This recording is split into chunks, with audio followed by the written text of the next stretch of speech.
Hey friends, welcome to the Publish, Promote, Profit podcast. I'm Rob Kosberg, and every week I show you how to use a best-selling book to grow your income and your impact. And if you're interested in having your own best-selling book, I recorded a short video explaining our trademark process at beginmybook.com. So right now, bestseller publishing is up about 40% on our last year's numbers. And while that's good, because last year was a record year for us, and being 30 to 40% up already this year, certainly good. But I noticed, as far as the amount of advertising and marketing and such that we're doing, that our return on investment has really decreased significantly. So we're pouring more money into marketing, but we're not quite getting the return out, meaning that I was looking at the numbers and thinking, I really need to take a look at what 2017 first quarter was as far as real numbers compared to 2018 first quarter, especially when it comes to marketing and sales and that kind of thing. Obviously, we're happy to be 30 to 40% up over 2017's numbers, but you can only spend what you keep, right? And I want to be efficient in the things that we're doing. So lo and behold, looked it up and I found that we spent about $100,000 more dollars in 2018 than we did in 2017, specifically in marketing. That's Facebook ads, Instagram, that sort of thing. And yet our revenue, while up, right, 30 to 40%, wasn't commensurate with how much we actually spent, because we generally get a 4, 5, 6 times ROI on our ad spend, and we weren't getting that anywhere near that. So I wanted to take a look at, okay, what's different here? What are we doing differently? And it's easy, I guess one of the points is it's easy to get away from things that are working when you're testing new things all the time. And so I'm going to talk to you a little bit about going back to some of the basics, and I'm going to give you some really fast results, because when you learn something, you need to implement quickly. You need to take action right away. No one is responsible or cares about your business and your income and the impact that you're making more than you do, right? Nobody does. So you need to be the one to take action on it. So I looked at what we were doing first quarter. I noticed we were doing way more webinars. I was doing way more webinars first quarter of last year compared to first quarter of 2018. So I started looking at the math, and I noticed that about 75% of our advertising spend was focused on webinars, not on strategy session applications and some of the other things that we're doing. And I was like, wow, I forgot that. Only a year had gone by, but I forgot, because we started testing other things that were seemingly working as well, but they weren't getting us as high a return on investment. So I said, you know what? We need to do a webinar. I haven't done a webinar in 4 or 5 months. I need to do one, and we need to start scheduling webinars at least 2 a month, if not every single week. So we immediately went into webinar mode. This is last week now. This is all last week and a half. We immediately went into webinar mode. We started running ads and traffic on Facebook. One of my clients actually volunteered to be on the webinar. And that was John Mullen and Douglas Bowman, who wrote, do I have their book here? I got all these books on my desk and I don't have their book. They wrote the book that got them positioned at the United Nations. Their book got them an audience with the president of Mozambique, who then volunteered to write a new foreword for the book, got them $250,000 in new funds raised in a 3-month period. And so they volunteered to be on, and I'm like, fantastic. I didn't even ask them. They asked me. So we started running traffic to it. We spent about $3,000 on webinar traffic. And I also emailed my list, which my list is good size. It's about 44,000 active people on the list. This has been built up over a number of years. And we got, I don't remember how many registrants we got offhand, but I'm going to say somewhere in the range of about 500 people. Maybe 600 people registered for the webinar. I did a live webinar on Wednesday of last week. Today is Tuesday.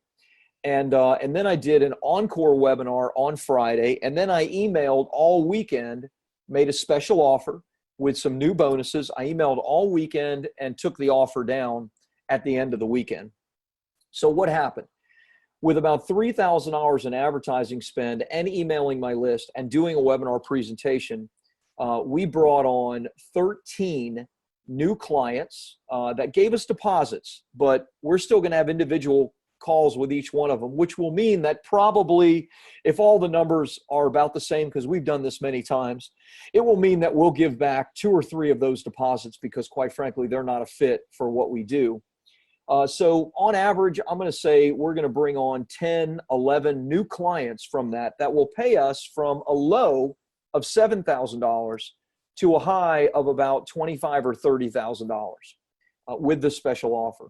So that webinar will, on the very conservative side, be a $100,000 webinar. And, you know, depending on how many of them need full books versus just the launch and the PR, will be somewhere in the range of maybe 150 to as much as 175,000. One webinar in 1 week when I took action. What is the moral of this story? What is the point of it? There's a couple different ones. Number one is make offers, make presentations, get in front of your ideal audience, and not just once where you're excited, but over and over and over again, systematically and consistently. We had gotten away from that. I had gotten away from that. I did that a lot at the beginning of last year. And even though we're making more money this year, I noticed that our net is lower because we're spending more to acquire a customer. Why is that? Well, look, if you're good and have a good webinar presentation format, and those are 2 big ifs, right? If you're a good presenter, if you're a good speaker, and you have a good presentation and offer, and those are 2 big ifs, then you should be doing webinars and presentations on a regular basis because that puts you in your strength, in your power. And look, I'm not the best in the world, but I'm pretty doggone good at it. My offer is really good. My presentation itself is really good. I've spent a lot of money to learn. As you know, I spend 6 figures a year on mastermind groups. I get help with all of this stuff. I learn that, and then I reproduce it over and over and over again. I got away from that at the end of last year. And then I had to look at my numbers and be reminded, oh my gosh, this is what I was doing that was giving me this incredible return on investment. So I spent $3,000 on advertising that, again, continued to build my list just last week, and will reap from that between $100,000 and $150,000 in revenue, 10 to 11 new clients.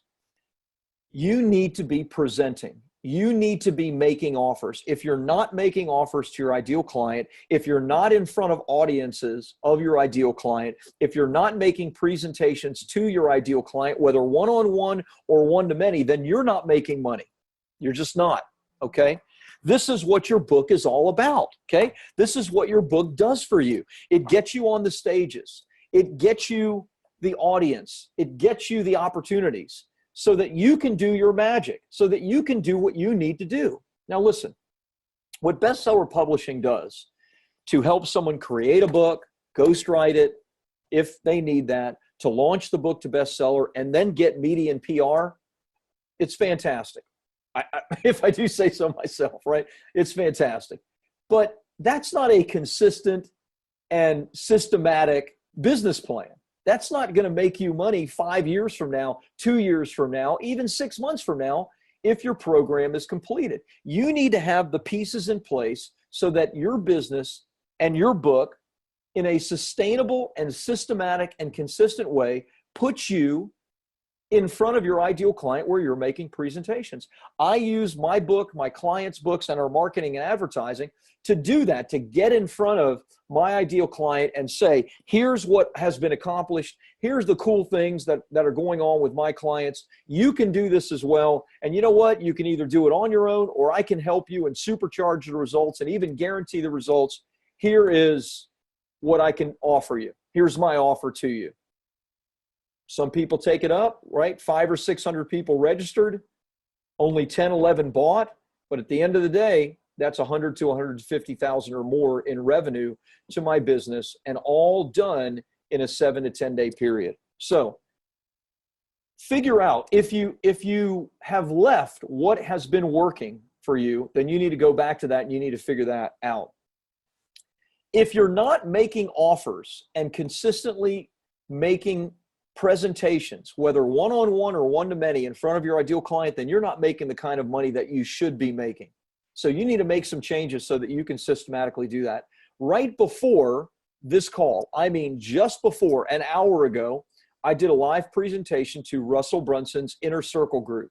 This is the group that I'm a part of. Everybody pays between a low of $25,000 if you've been in the group for years like I have, to up to $100,000 because that's the new cost to be a part of Russell's Inner Circle.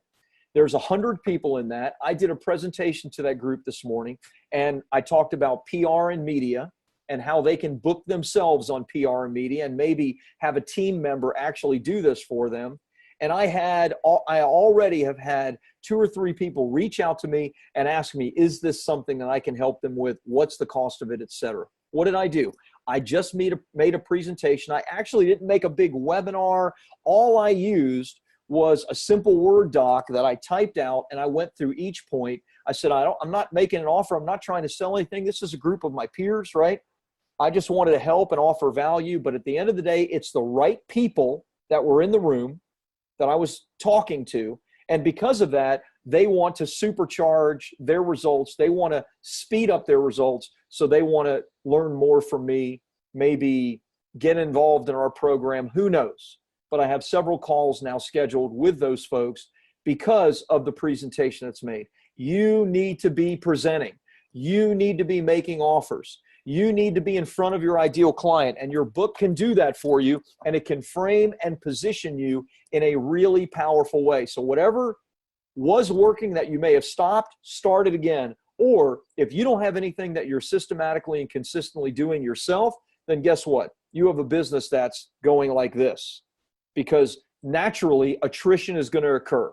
You're either growing or you're going in the opposite direction. Very rarely do things remain on a flat line, and they don't remain at a flat line forever.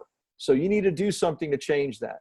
I hope this video helps. I hope you take action. Do me a favor, leave a comment below. Tell me, what is it that you could be doing with a best-selling book, or because you need a best-selling book to get in front of the ideal presentations, the ideal opportunities to make an offer, and systematically use it.